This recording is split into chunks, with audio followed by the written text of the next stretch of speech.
Gundam fight all set! Ready? Go! Let's do a little painting tonight. Hello, folks. Welcome up as I knock it all over. Just chilling out, painting some minis. Microphone over. We need a blonde.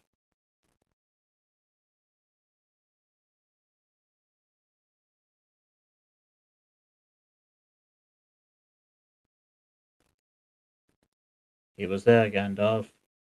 3,000 years ago.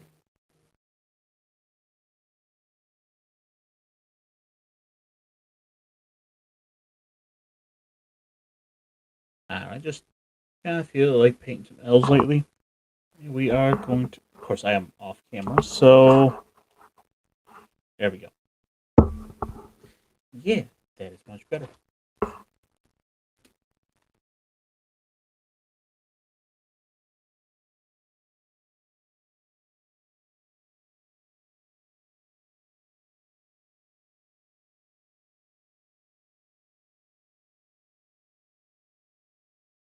And hello, folks.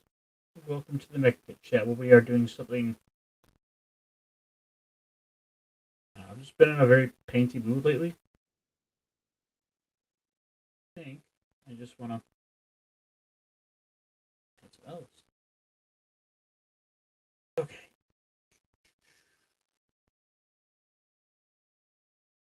It's time to start painting up some of this armor.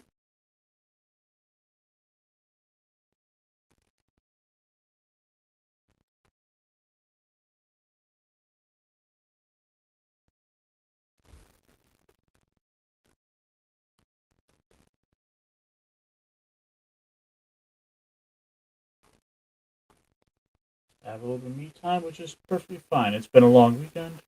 It's been a long week. And here we are. But that's alright.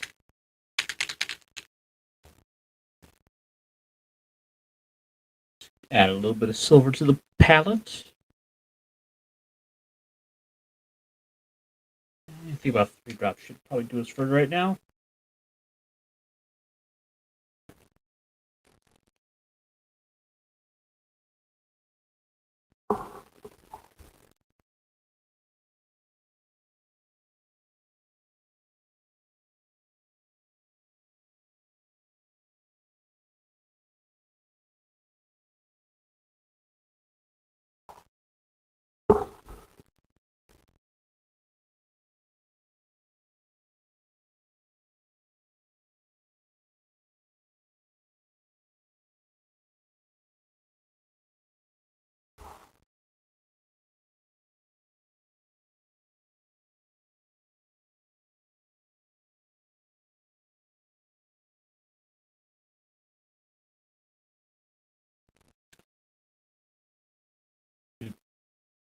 There's a lot of detail in these guys that I could be spending time to focus on and get done, but I don't think we're gonna. I think we're just gonna get a nice little bit of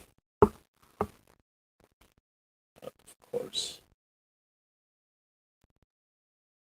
silver laid down. Something about, greens and blues and all those other colors too.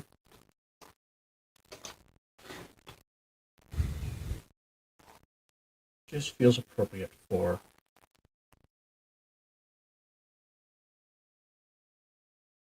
these elves.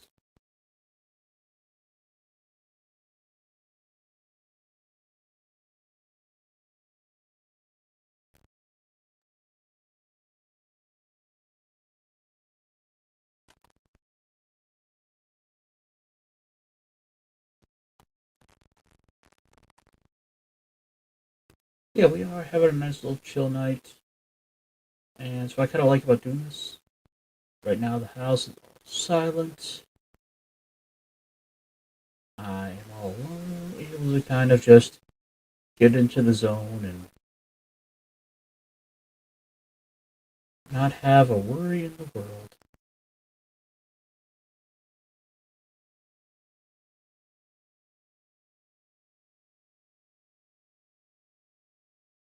Don't get me wrong. I do love being around people. But it's also nice just to be able to take advantage of the fact that the house is silent.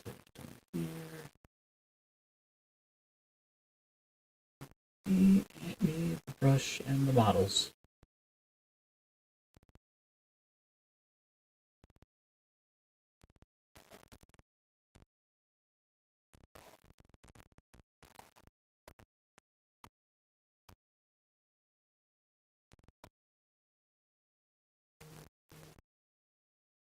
And my phone buzzing over there.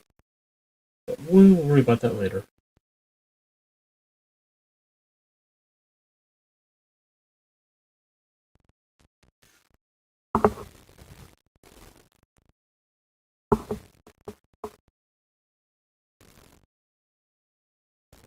Actually, what am I doing?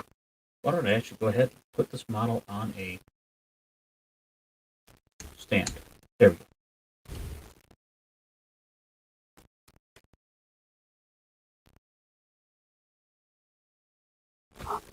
Folks, it has been a wonderful weekend. I hope you're all doing fine out there.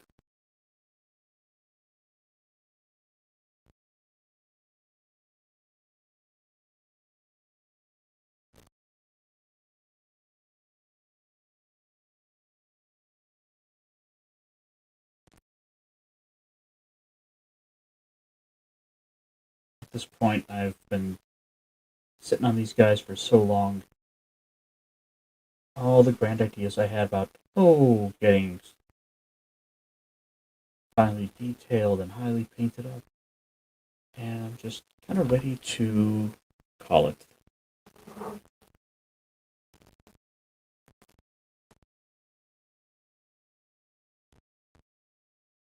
Truth is, there are so many piling up. I need to do this for myself more.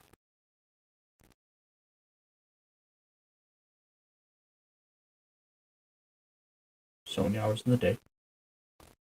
I'm going to do it my way.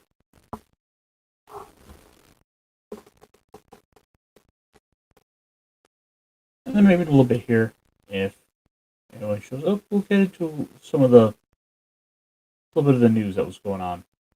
Like how the Steam Deck went ahead and dropped the price to some absurd. It had put out some like absurd pricing that no reasonable person is going to defend.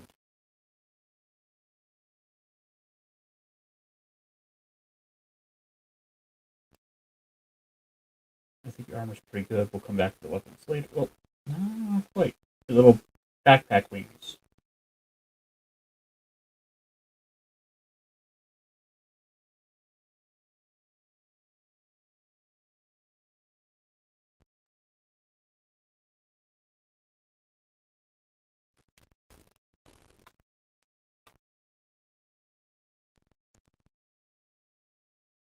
I'm thinking maybe for these guys, I will actually change up the helmets, and they will not be the similar silver.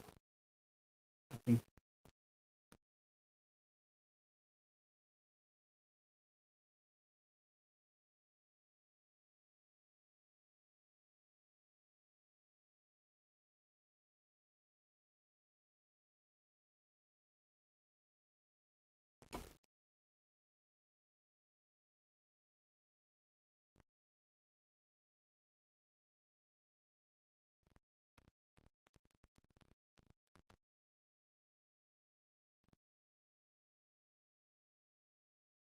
and as the meme goes, how's everybody's weekend?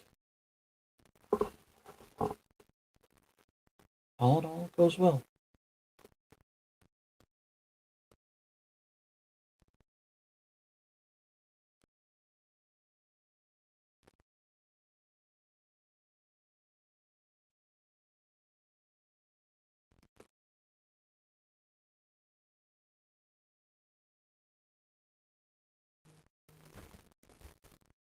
Oh, my phone going off constantly. I might actually check this out.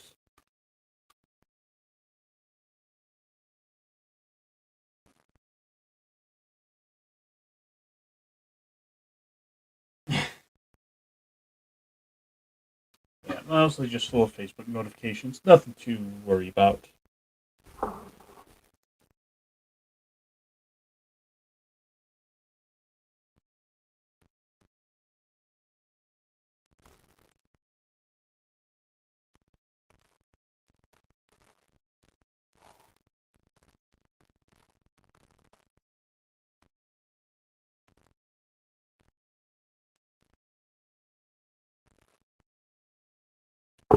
I'm just kind of relaxed, chilling out. We are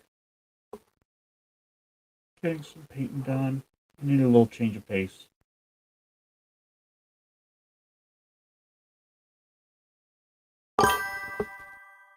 Hey, Ultra, how's it going, man? We are chilling out, taking care of some of the hobby stuff here. It's either I do this or I'll be writing up some stuff for a Godbound game I'm supposed to be running.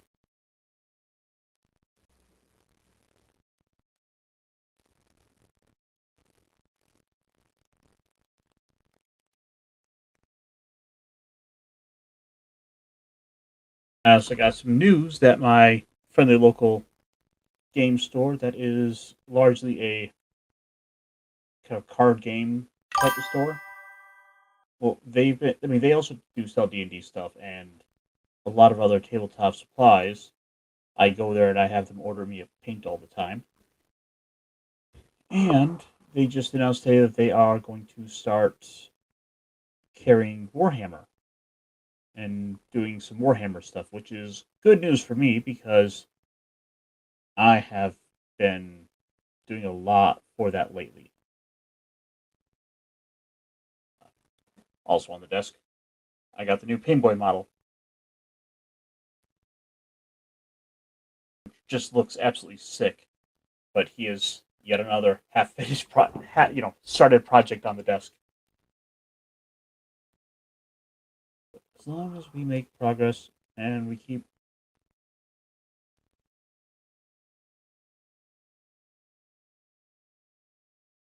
if we can get at least a little bit of stuff off the desk, I feel like I will have achieved something and accomplished it.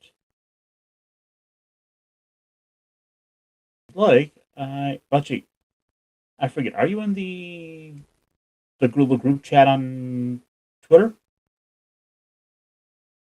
Because I dropped the link there, and if you want to jump on in, you can.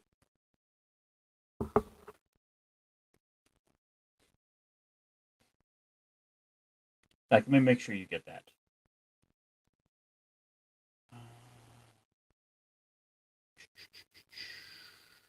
That's right.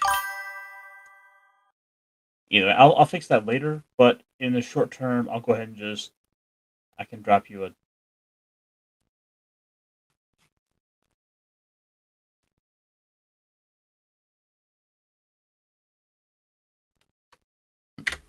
There you go, man.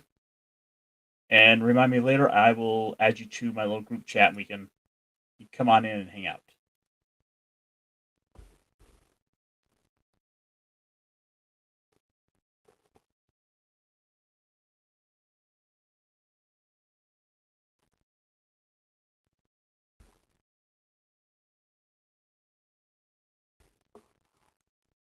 I can never quite decide on what color scheme I want to do with this stuff. So I always either half start or I get some loose ideas like, well, these guys ride bikes and they get to be colored red.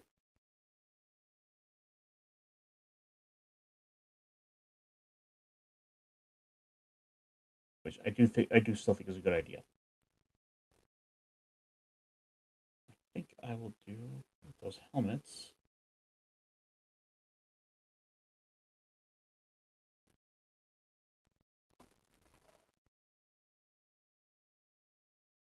Now that's the question.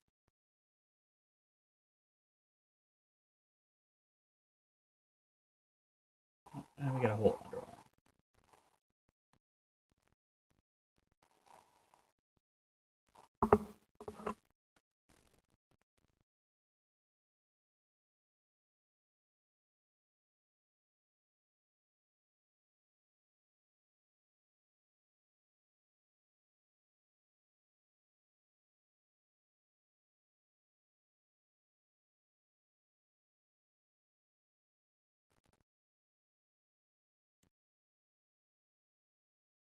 think what we'll do is make the core face itself silver.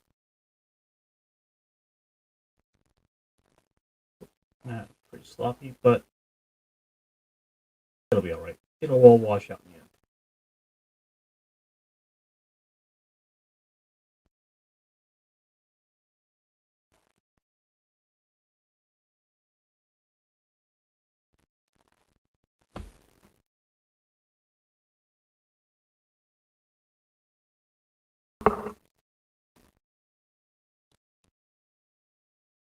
Alright, I'll just go ahead and make sure I add you now.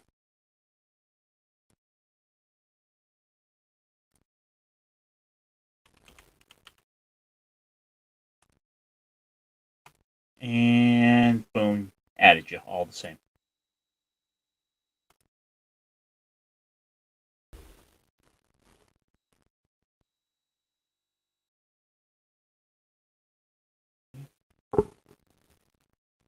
Oh, perfect.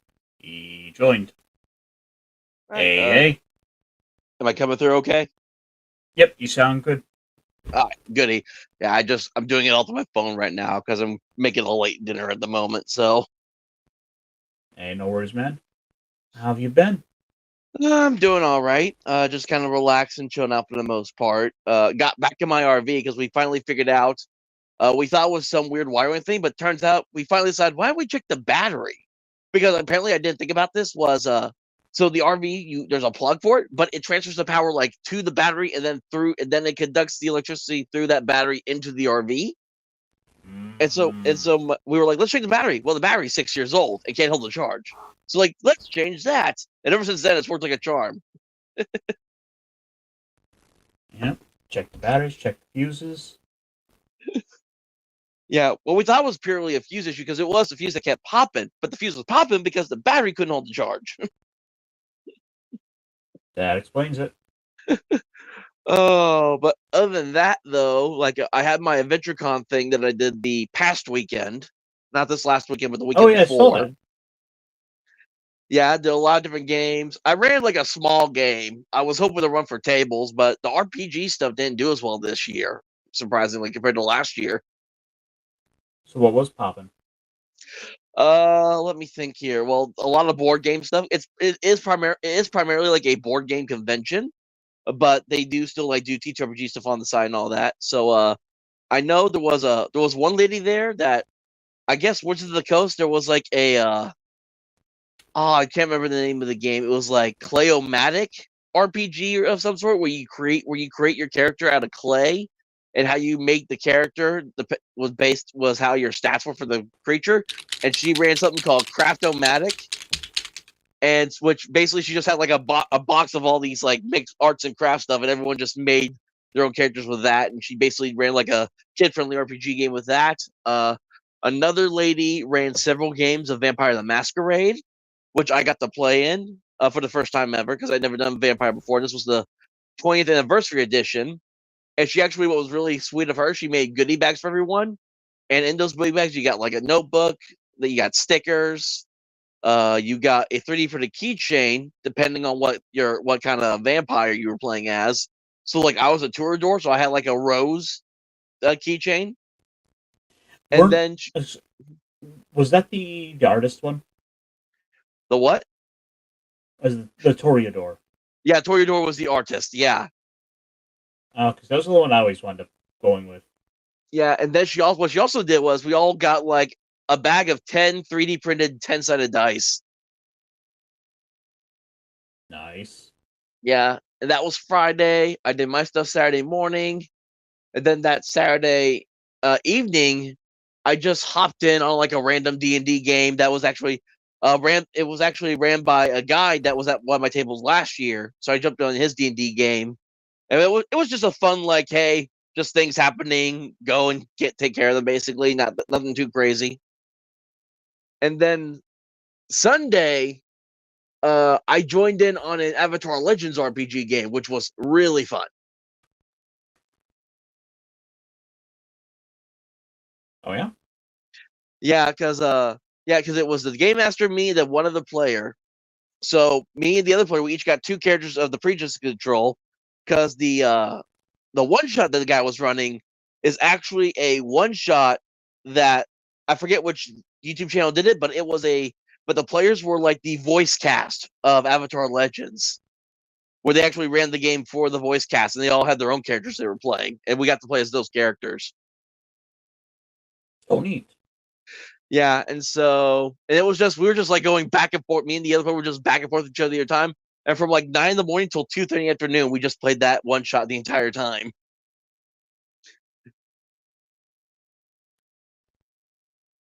Oh, and it really got me because again, it's a Power by the Apocalypse system game, and I hadn't played that in so long, and I want to kind of look back in that a little bit. So I've actually been looking back into my Power by the Apocalypse games I do own, and I've been looking into World of Dungeons by John Harper, which is very much a very, very rules light take on a dungeon world. You know, if you mention that rule system, you're gonna disgruntle Grim. Well, I mean, well, I'm not gonna say anything about Grim. I'm just gonna say, but but for me though, I mean, Power by the Apocalypse was the first game system I started with in the hobby. I've never denied that, and I do enjoy my OSR games, but PBTA always had a place in my heart. So it's a fair system in its own right. It just depends on the game you're playing. Oh, fair enough. I don't know. I've never done anything with Power by the Apocalypse. I have no opinions of my own on it. Just the main thing I remember is Grim always got particularly perturbed by it. I wouldn't know anything about that. Entertained me to no end. Yeah, what was I just thinking about? Oh yeah, the original guy that started the system, Vincent Baker, who I actually did an interview with him on an old podcast I did like years and years ago. Yeah. He's making I believe it's a third edition of the Apocalypse World game, which is what started the whole probably Apocalypse system to begin with, was that game. And there was a first edition, there was a second edition, and now I think he's making a third edition. And then the Dungeon World guys, I believe they're supposed to be working on a second edition of that currently as well. Okay. And then I'm trying to think what else I got.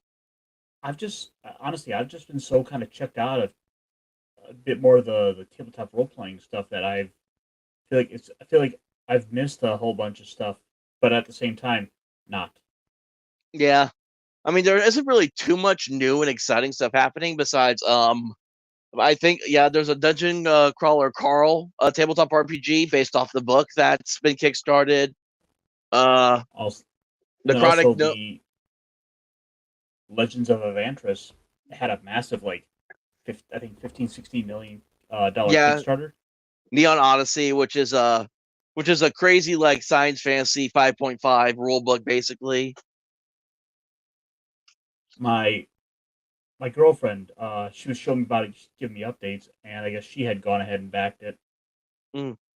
I'm currently waiting to get my my core books for the Legends in the Mist RPG, which is based upon City in the Mist, which uses a variation of Power by the Apocalypse rules except instead of like stat numbers, you have tags that you add to your rolls. And how many tags you add is what you add to your 2d6 roll. And it's the same it's like the failure makes success complete success rules. It's the same thing, just stylized different. What was it you were about to say about Necrotic Gnome before I interrupted you? Oh, they're a remake of OSE where they're just basically just taking the advanced tomes and making that the core rule set now. They're taking out all the OGL content. Actually, I still have my copy of the advanced. Same. I actually just gave my classic away to a friend. Just because, do I really need both games plus both little hardcover bundle boxes? Like, not really. Yeah, because I know you could pre-order those books when they were doing their backer kit for their Demonic Grimoire book, which is basically like, oh, here's all the demons you can play as, and here's how you can play as a tiefling, even though they already had the tiefling race and class rules in one of their Carcass Crawler zines already. Backed it and got it. Yeah, I was going to back it originally, but then I'm like, do I really need it? And then I stopped. I actually have to put a hard stop. I'm trying to force myself to put a hard stop on backing anything else going forward, because trying to do backing all these cool games I keep coming across is just too costly now for me to do. Well, I think the important thing to ask yourself is, does this do something that my existing stuff cannot already do, or do I have something that that already fills this niche? I mean, Yeah. how many D&D retro clones do you need? Yeah, exactly. Like I don't know, there's a YouTube channel I follow called Bricks, Books, and Boards, and Mhm. he does a lot of RPG stuff, and he just released a video about how you can play like basic expert on a budget, where it's like you can just buy like a lot of the stuff you can find either online for free, or you can just purchase cheap if you look in the right place. And one of the things that he recommended, that's actually something that I started doing here and there, is just print out the PDFs, buy the binder, buy the sleeves, and make your own kind of like physical copy in a sense, instead of just paying out of pocket for a large POD book. Yeah, that's absolutely the way to go. There's no sense in building up entire shells for 7 copies of what is essentially the same game. Yeah, like my biggest issue I have, like Osric 3 came out like a couple months ago, and you could either get either the POD complete player and game master in one book off drive through, or you can order the 2 books, player's guide and game master guide, as 2 separate books from them. Either way, though, you're paying $100 for 2 retro clone remakes. Wasn't Osric the one that is like famously he's never taken a cent for it and you just buy print on demand books at cost? No, that's Basic Fantasy. Oh, okay. Basic Then Fantasy by Chris Gonnerman. That is the one where all the PDFs are free, and all the books you can buy at cost. so then I guess the question is, what's the unique selling feature of Osric then? It's AD&D cleaned up basically. But there's like 17 other things that do the exact same thing. Yeah, What makes the question is what makes his unique? Speaking I of mean, unique, we have a Punkwaddle. Hey, how's it going? heyo, waddle waddle, and he waddles away. I just got here. I'm not leaving. Yeah, I'm just kidding. I know. So, gentlemen, did you hear the good word? The word of the bird.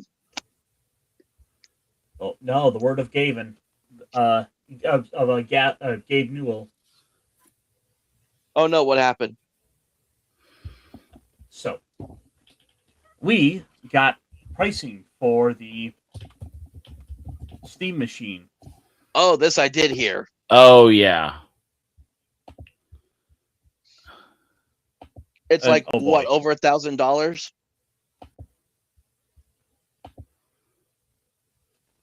Yeah, it is insane seeing the pricing on this thing.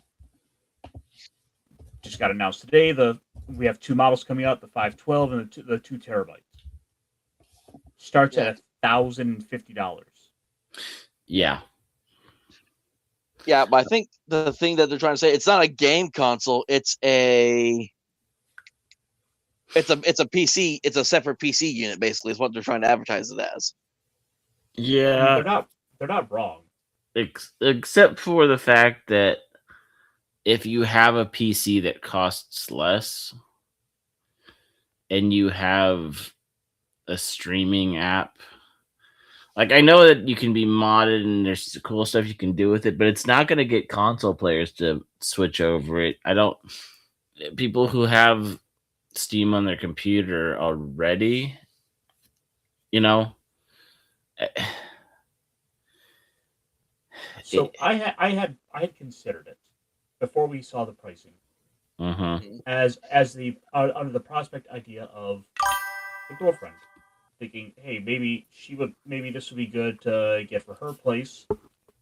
That way we can go and sit down, play games over there, get her away from the PlayStation more, because of Sony bending people over in order to capitalize. Yeah. I mean, I just want Xbox Run so I can get the newest edition of Skyrim, and I can finally maybe install the mods onto the console so I can finally marry Serana. Oh, you are waiting a long time then. Well, There's mods out there that exist that I think on the Xbox One they can actually let you download the mods since I think, because you can connect it to the Steam library now.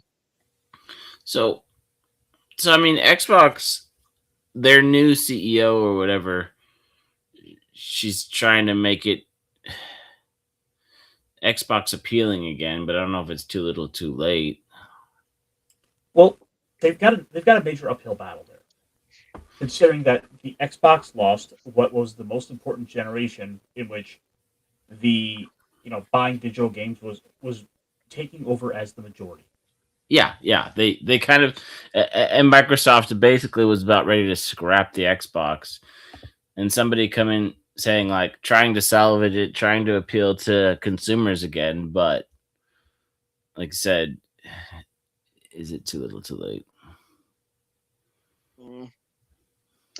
I don't know. There's a lot of different video gaming news going on. Like I've been hearing about the GTA 6 pre-orders finally getting released. Yeah. GTA has never really appealed to me as a game franchise. I never got to play GTA 6 because I grew up in a strong conservative Christian household, and that stuff was a no-no. Like, I had a copy of GTA 3. I played GTA 4 for like a night or two. But I, to this day, have somehow managed to avoid buying GTA 5. Even though it goes frequently on sale on Steam for like $20 or less.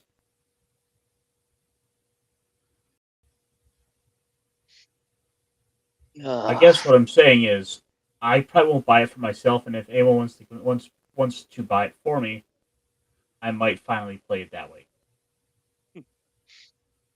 Yeah, I'm not getting this. I'm not getting the Steam Deck anytime soon. That's for sure.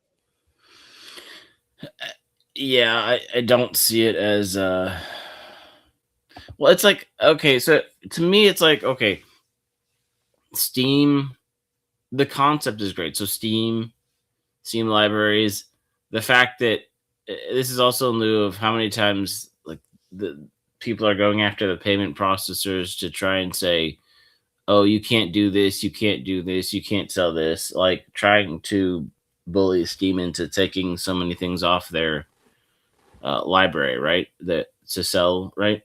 Um, Yep. and then so Steam's like, we're gonna do everything in house, but then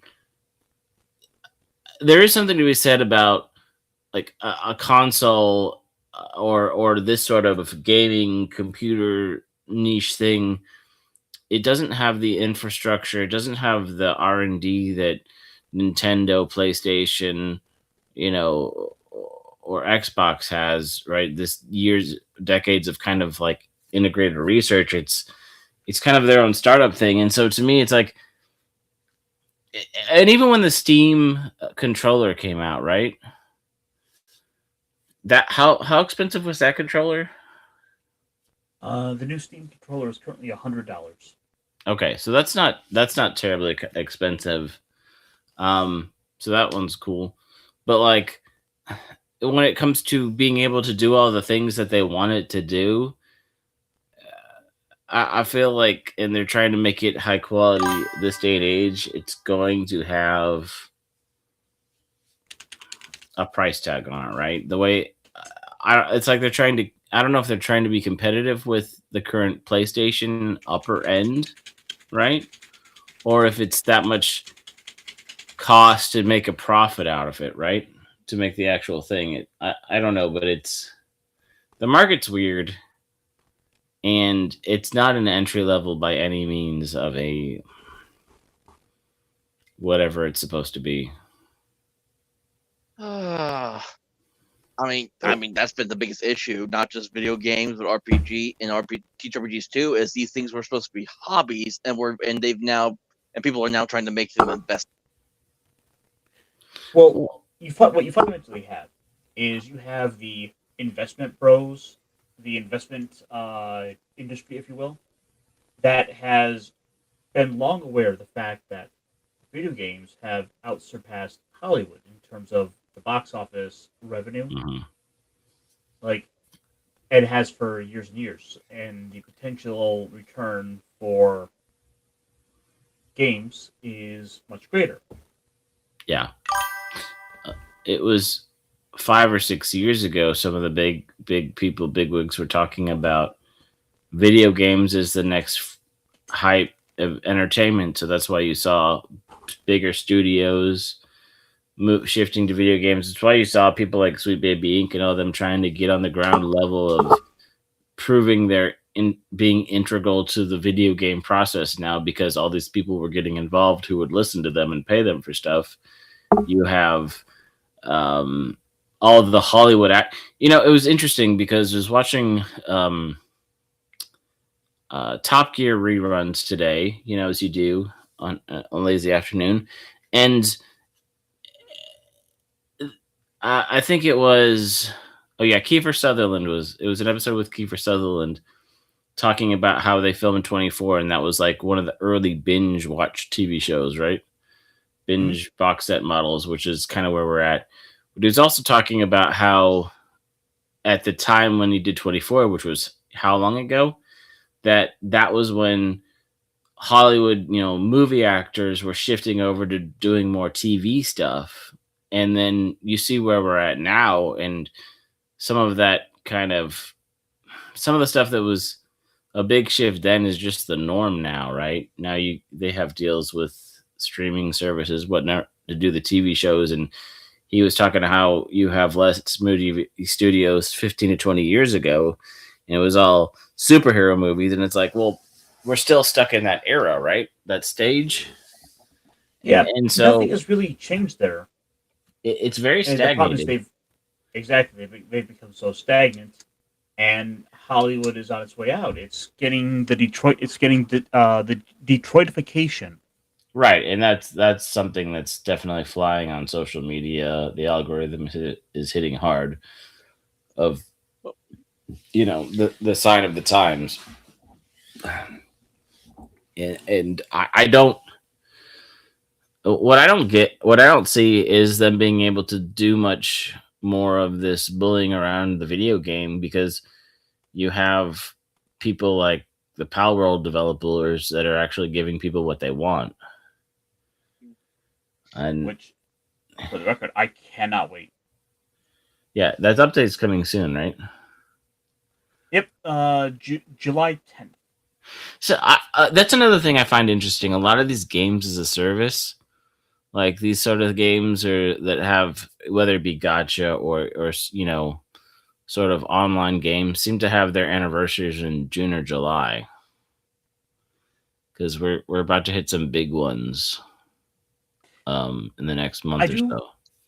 I do wonder if it is in part because you'll see like Steam and Valve put out like their big indie showcase, Mm-hmm. or plus they actually recognize that kids are out of school, so they'll be more likely to try out games. That might be some of it too. Like Neverness to Everness came out at the end of April, or beginning May into April, sort of thing. Yeah, and yeah, it's going on 2 months now. But it's just, you might be right. They're trying to build the hype, and they're trying to get that over summer crowd to. What are they going to do with their time, right? Invest in a new game, and then you get hooked, and then you do the big stuff over the summer, and then you come back for the dailies and work through the story when you have time, right? Oh yeah, they try to push like games as a service, the live service games that just keep getting rejected, and it's no wonder why. It seems like there is desire for some of these old style systems in place, or you'll even see some of the older titles making a resurgence. Like, Well, Yeah. Like one of my favorite franchises, Guild Wars, just went ahead and announced Guild Wars 3, and that got a bit of a buzz Mm. because they were talking about bringing back sort of the old school MMO. Because I remember Loki was talking Friday about Diablo in like the seasons of Diablo. Again, it's games as a service sort of thing. You want to play through and you get all your stuff and all your rewards and all that. I mean, I think the biggest thing, and this is one of the I don't know, weird takes, hot takes. I don't know. The games as a service where you're required to pay. I'm not big on that, but like the free to play games that have enough what they call whales and dolphins or investors where there's a whole bunch of people who can free to play and still have fun and still, if they play the game, can grind for a decent amount of resources and still like get a decent amount of stuff and in-game rewards. There's something to be said for those guys who do make a whole skill set out of maximizing that stuff. Yeah. Like, for example, Final Fantasy XIV. Final Fantasy XIV, if you haven't played it yet, has one of the best free-to-play modes. Okay. Which is essentially the core game plus, I believe, the first now 2 or 3 expansion packs of content. Nice. All of which you could play. And that is enough material to, like, fill you for... Yeah. Give you months and months of play. Which is awesome. And even with that, some of the quality of life updates that have come along since, you do still get it. You have an ability to take advantage of. Nice.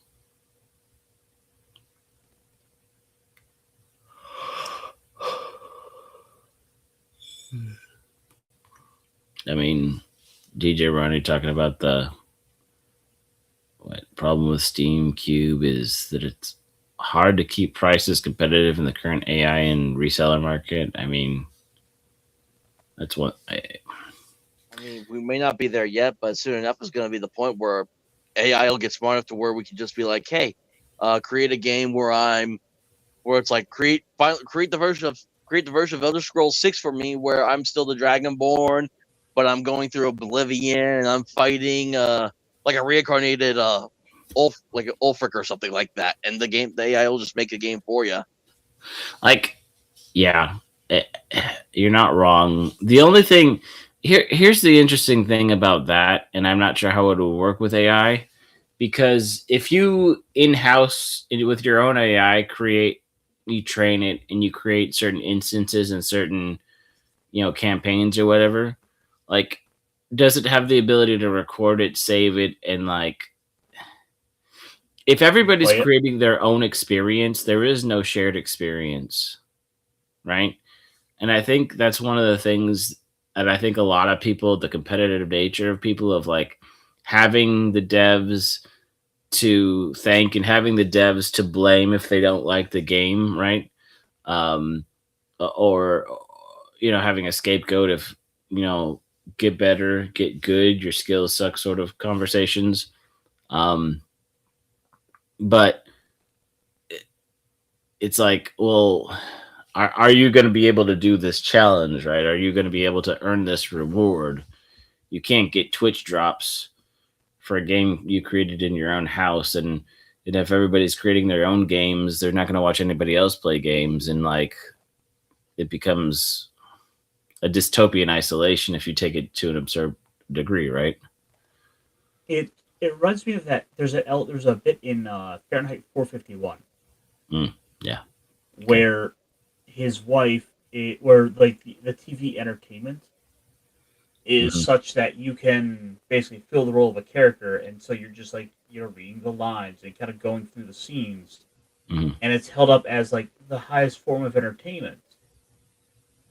And it's like, yeah, but it's not a real experience. You're not getting that authentic intent of the original material. It's kind of more akin to almost a choose your own adventure, or getting to come on stage and, I guess, read lines. Right. Which is neat, but you're not actually interacting with the people or the characters. You're just, yeah. And also, if we go back to the video game idea, you know, do you trust people to not just to?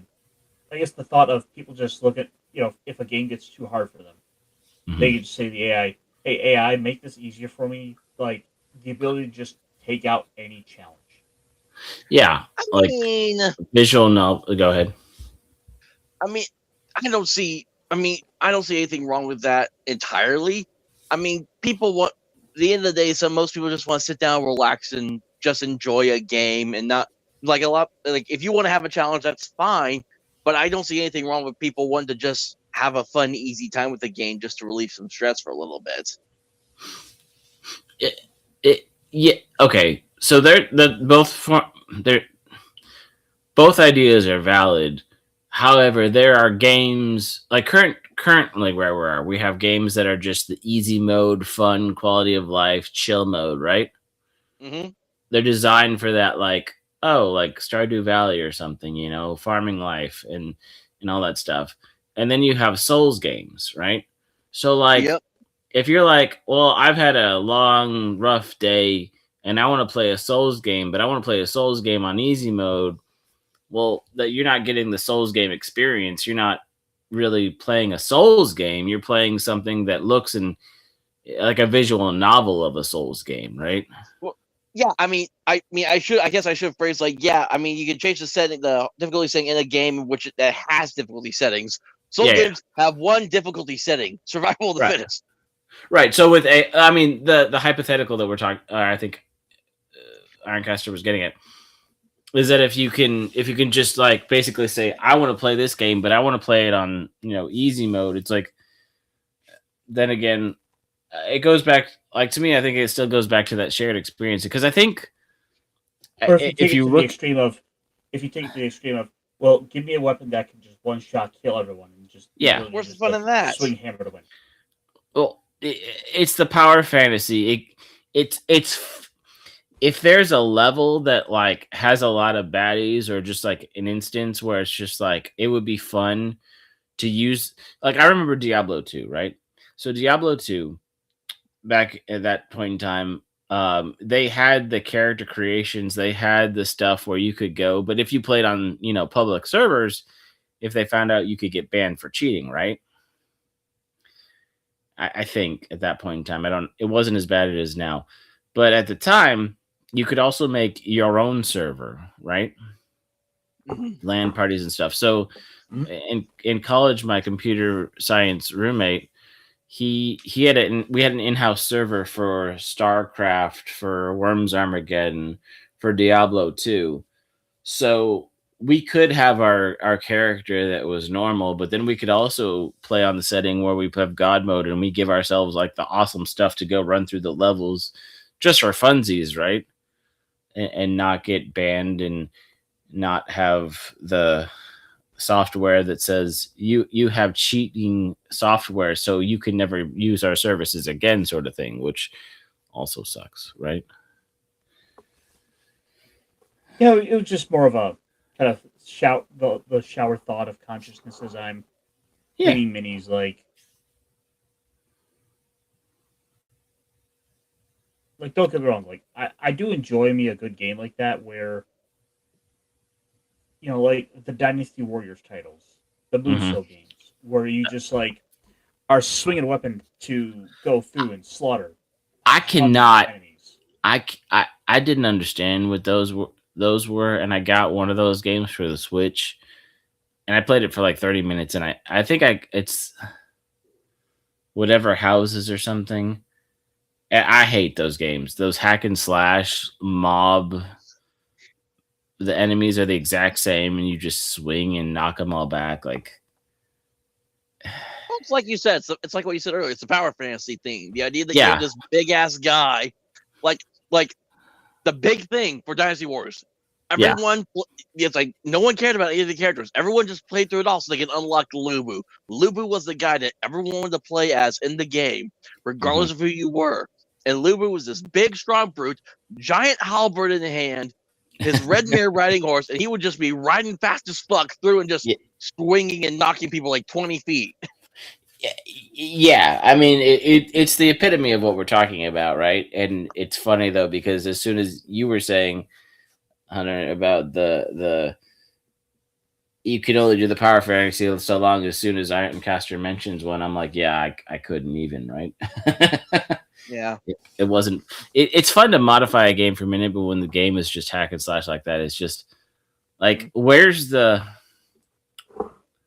challenge? Where's the payoff? Like, I know you have some of the old school people who talk about arcade life or talk about games that you couldn't save, and when you had to understand where the platformed end on the pixels versus the artwork, like Battletoads and stuff like that. And eventually you learn how it works, but I don't know. There's something to be said about something that's difficult, something that takes time and effort to learn, and something that other people can experience as well. I don't know. Yeah, well, they did for Dynasty Warriors. They also did come up with Dynasty Warrior Empires, where on top of the hack and slash, there was also kind of this kingdom building game that was built into it. So you weren't just fighting against guys; you're also like expanding your kingdom, and then like all the other pieces moved across the board as well, expanding their own kingdoms as well. So there was the other version of Dynasty Warriors was like, hey, yeah, you can hack and slash, but you can also like expand your kingdom, dictate what happens. Like, are you collecting more taxes? Are you helping the people? Or are you being a tyrant, basically? Mm-hmm. I'd get down with that. In fact, I might even just wind up looking into one of those after the stream here. But it is. I guess it's a matter of like different games for different folks.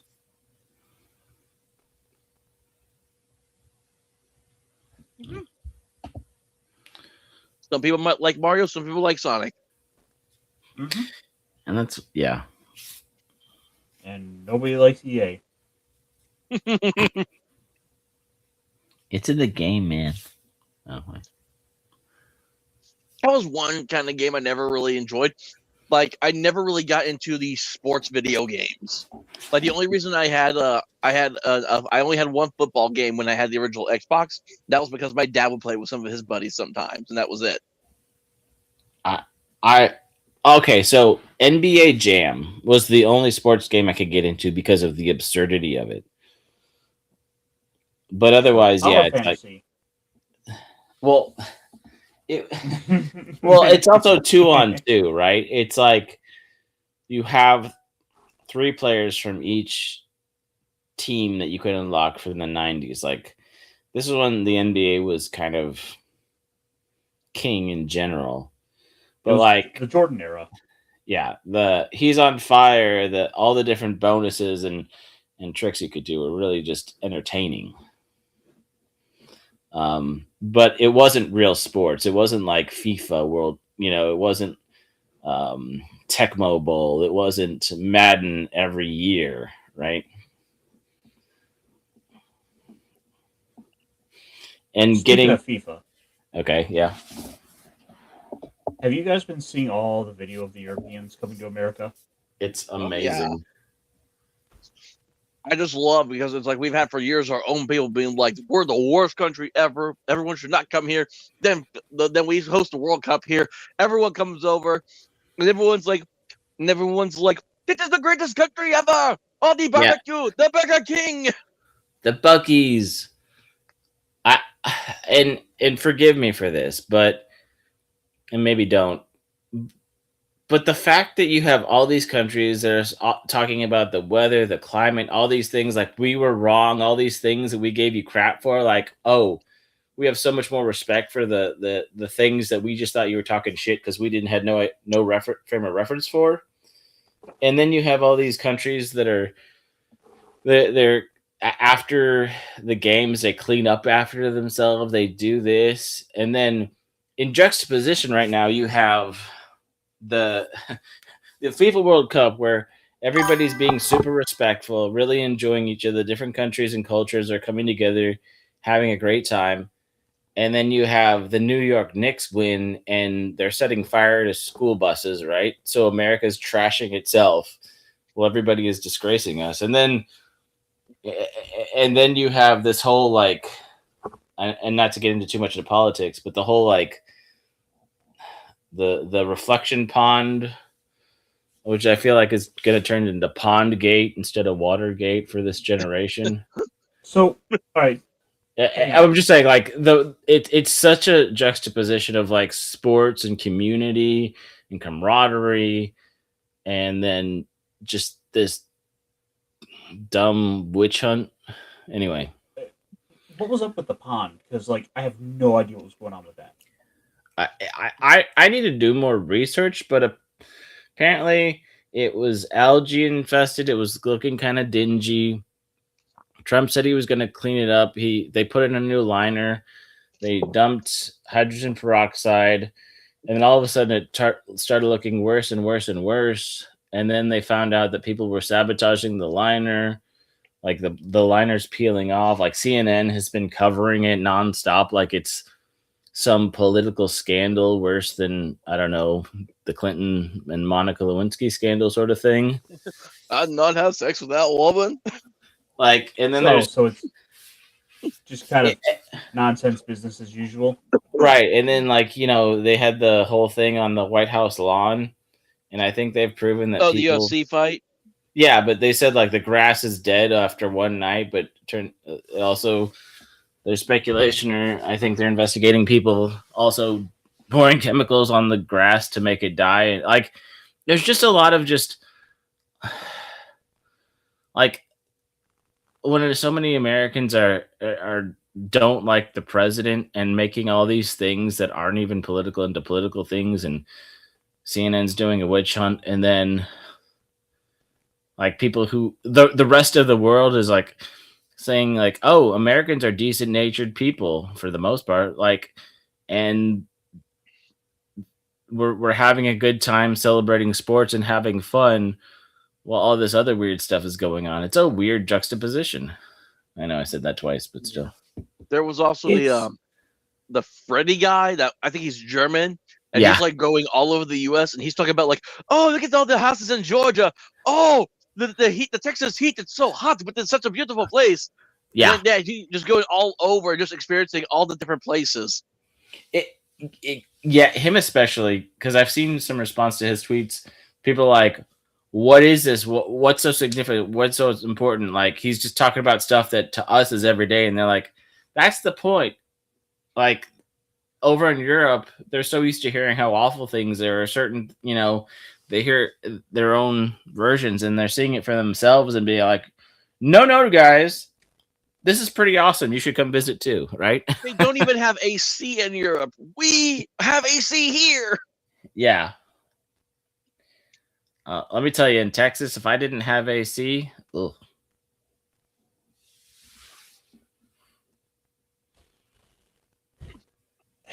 And that's the frustrating thing about it all. There's been so many attempts to demonize us. There's been so much sabotage, and not only that, I keep seeing, and I keep talking with people who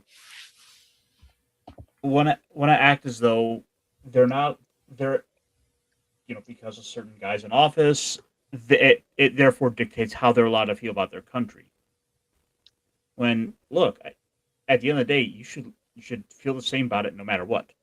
I love my country regardless of the leadership. Like, worst case scenario, if someone gets into office I don't agree with or I didn't vote for, I hope I was wrong. Because if I'm wrong and they do a good job, the country thrives. And are we not all made better for it? Mm-hmm. Yeah, it's like we just kind of go about with our lives, and then we try to get into 4 years, depending on how everything goes. Like the Obama years weren't the best years, but they definitely weren't the worst years. Yeah. It was a whole era. Yeah. it's gonna be weird to see what these people who've defined themselves by Trump, either positive or negative, are gonna do come like 28. It's befuddling because even in like again the Bush Clinton era, it's like we were Americans and we had certain leanings, but we agreed on some things, but we didn't agree on how to get it done, sort of thing. Now it's this polarized hot mess, like when politics is more heated than your sports rivalries, which we're literally seeing right now. I don't know.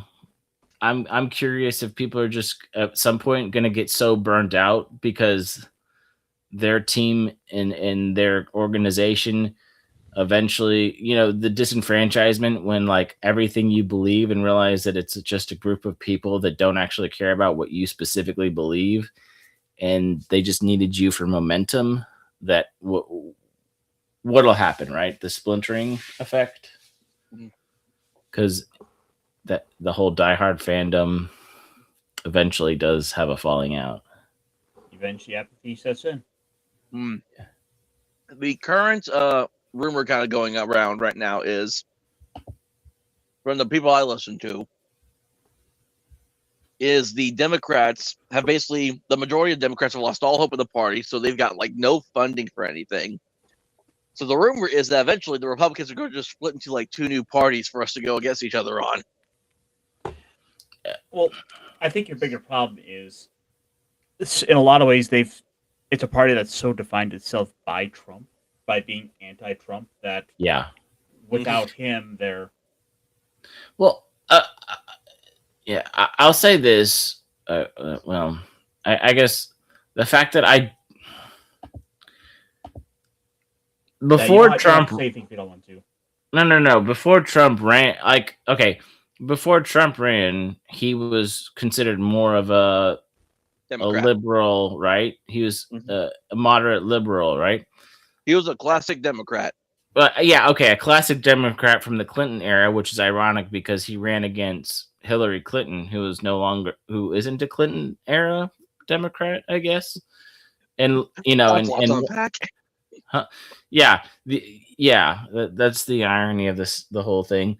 And so then he was demonized by the Democrats, right? That thought he was great on TV, just not when he beat their shoe in. Right? Yeah. And then so there's a lot of petty, bitter people. But the thing is, like, there's people that I know that were skeptical of Obama back when Obama was like, yes, we can. It was like, he's a good public speaker, but what about his politics? And people who were thinking a lot more critically back then, fast forward 10, 15 years, and now it's like they're daily posting things about the reflection pool, like that you're calling out Trump because of the reflection, like it's this like mental gymnastics sort of thing. And it's like I don't understand if it's about policy and politics, but no, you've gotten on this bandwagon where you just don't like the dude or what he says or how he says something. Like, how is that different than liking somebody for how they talk? Yeah, and then you 2016 broke some people and they never recovered. Yeah. Guys like Angry Joe. And the amount of people that have died because of all this, just because it's like, oh, you don't agree with me. Pow, basically, at this point. Like, I'm still sour about Charlie Kirk being taken away from us. I'm still sour about that. Well, yeah.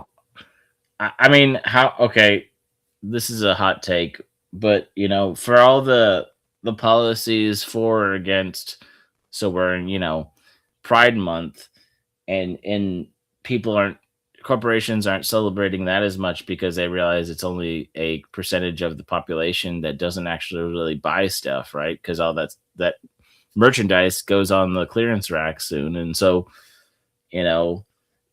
but like, for how many times I've heard like, oh, if somebody doesn't agree or support the alphabet community, that means it's a hate mob and their lives are at risk for existing. Like, how much more for the political just standing for something when it's a much bigger percentage of the population is on either for or against Trump, right? So people like Charlie Kirk or other things, like people are actually having their lives threatened. Well, the reality is, there's much less political capital lost by coming out and supporting these things.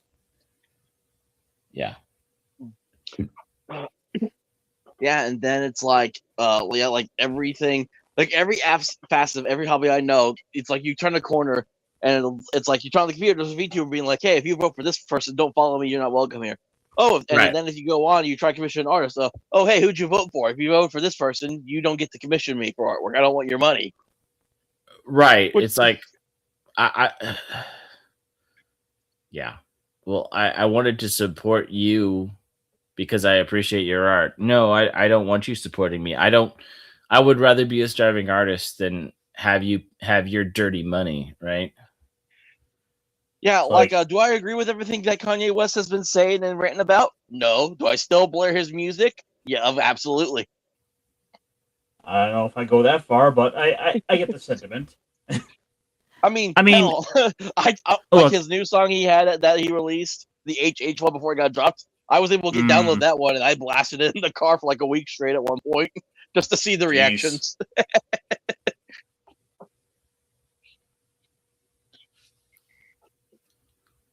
I'm just saying, don't go down to Martin Luther King and do that. Yeah, I don't go down to Fayetteville, Arkansas that much these days anymore because of all that stuff that's been going on. So.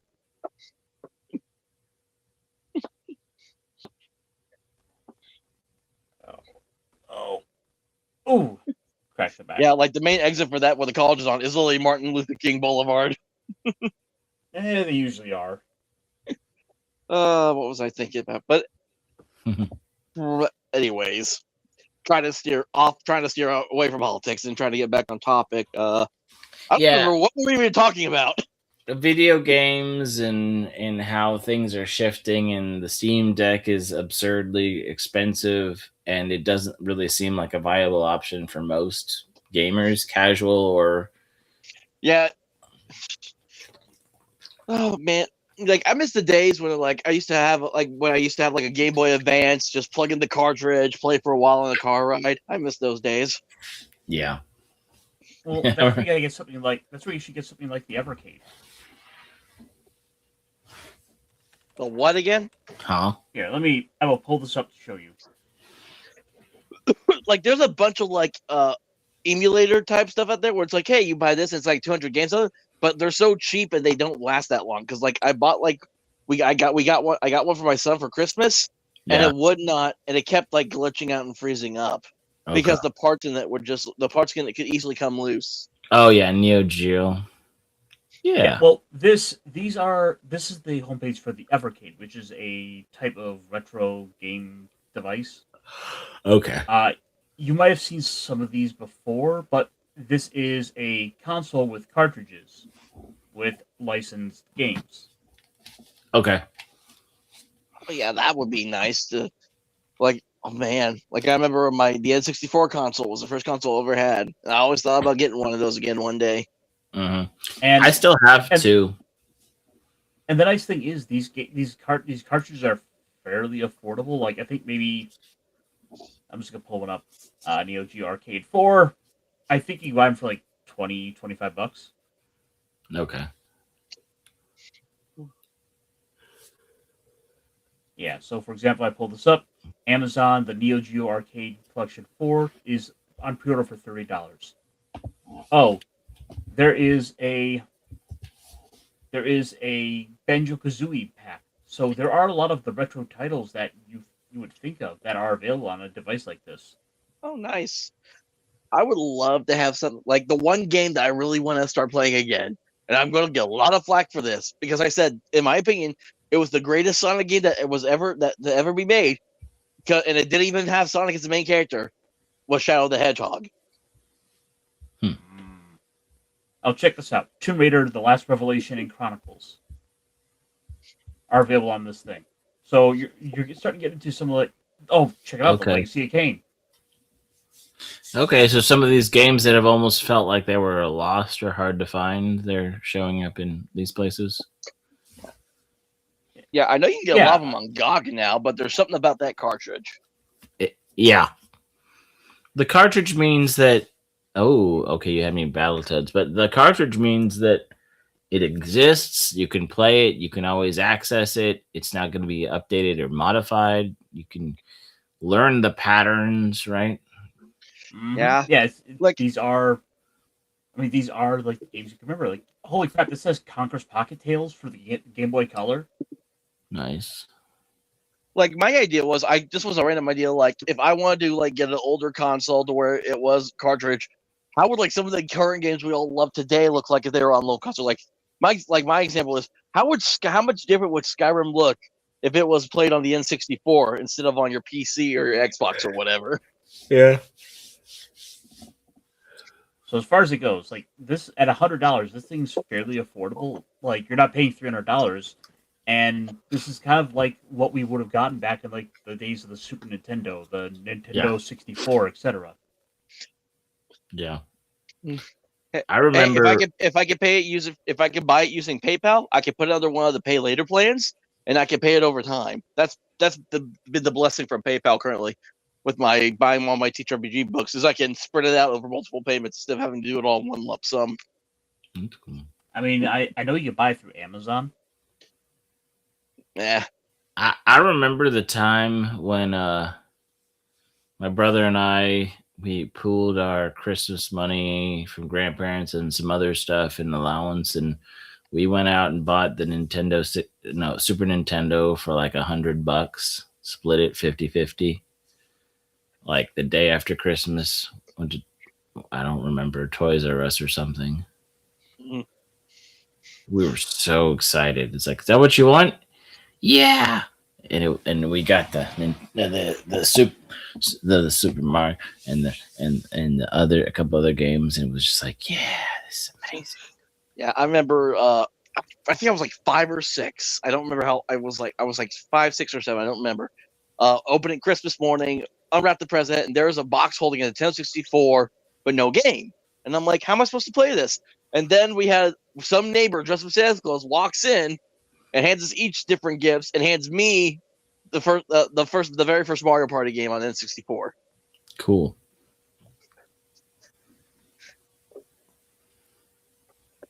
I don't even know what Broken Sword is. I gotta check this out. 2 classic point-and-click adventures come to the arcade.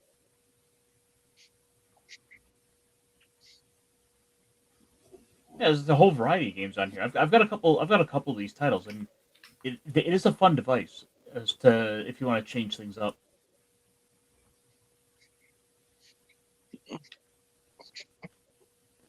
The heck.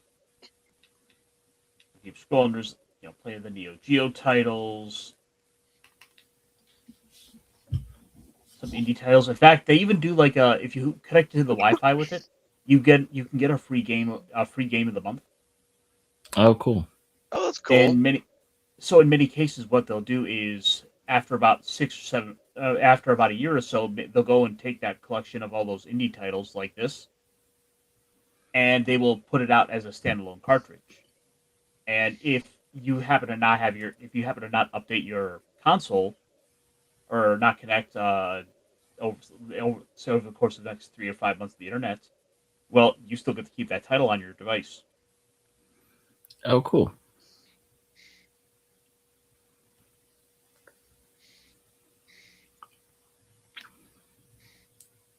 Like I said, if all the price of the Steam Deck and that gets to be too much, there are other alternatives out there, and also these are kind of fun to have and nice to have on a shelf because it is just a little tiny cartridge. Maybe about 50% larger or so than a pack of cigarettes. Mm.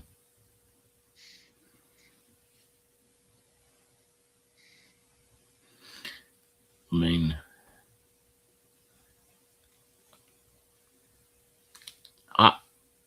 I think that's the saddest part of Nintendo, the Switch 2, about being able to use key cards instead of just having it all fully loaded on its little cartridge SD card thing. Like, as soon as they kind of alluded to that, gave permission, like, but it won't be a thing. And it's like, but it's totally a thing, y'all. Now, I have heard that The game the doesn't Nintendo, exist. Yeah, I've heard the But Nintendo Switch sales have gone up a little bit now that it's been a year, but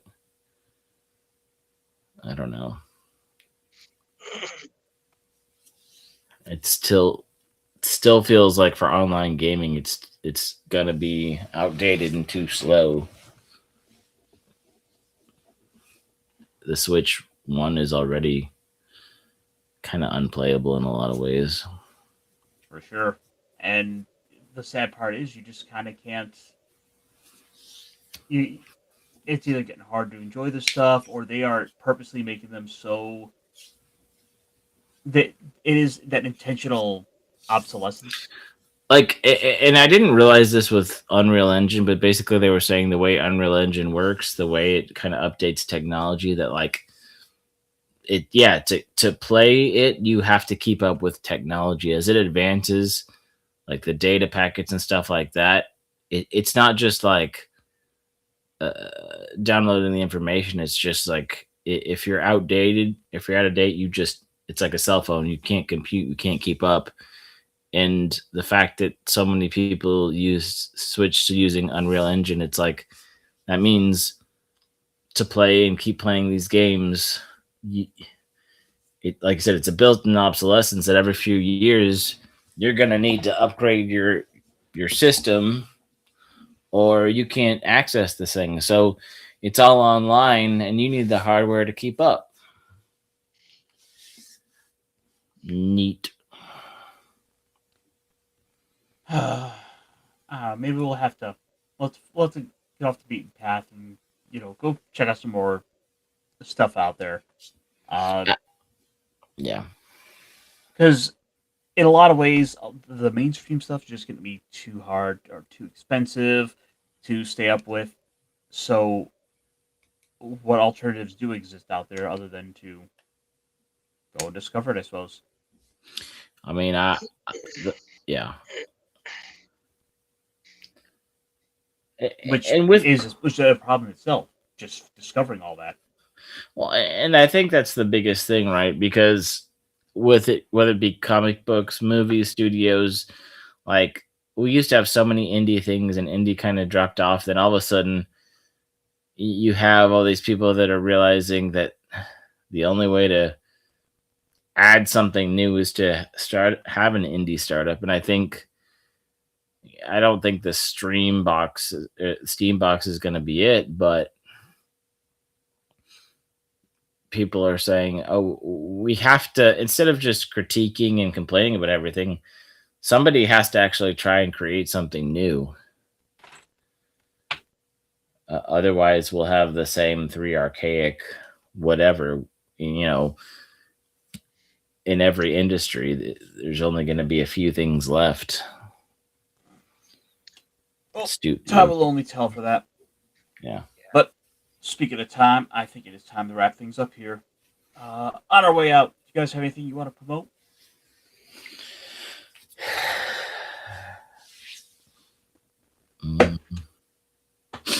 Be like the Japanese and clean up after yourself. I like the way you think, sir. Yeah, just follow me on all the usual places. Rumble, YouTube, X, Substack, the Ultra Mega TTRPGer, at Ultra TTRPGER. Usually we'll stream on Fridays if I have something going on. I usually will do a bi-weekly Saturday stream, but the last couple Saturdays have been pretty busy with other things, and I'm not going to be doing it this Saturday because it's Free RPG Day on this upcoming Saturday on the 27th. And my local game store is going to be running a bunch of games, so I'm going to be trying to cash in and getting a lot of freebies, hopefully. That's right, it is. Look. As for myself, tomorrow I'm hanging out with Pops. We're doing Talk Hard, and we are gonna view Paradise as we talk about some Willy Wonka and the Chocolate Factory. Oh. Hey, what does schnozberry taste like again? Schnozberries taste like schnozberries. What even is a schnozberry? Listen, candy is dandy, but liquor is quicker. See, Burn this. I'm sorry? This must never be seen by anyone. We can... All copies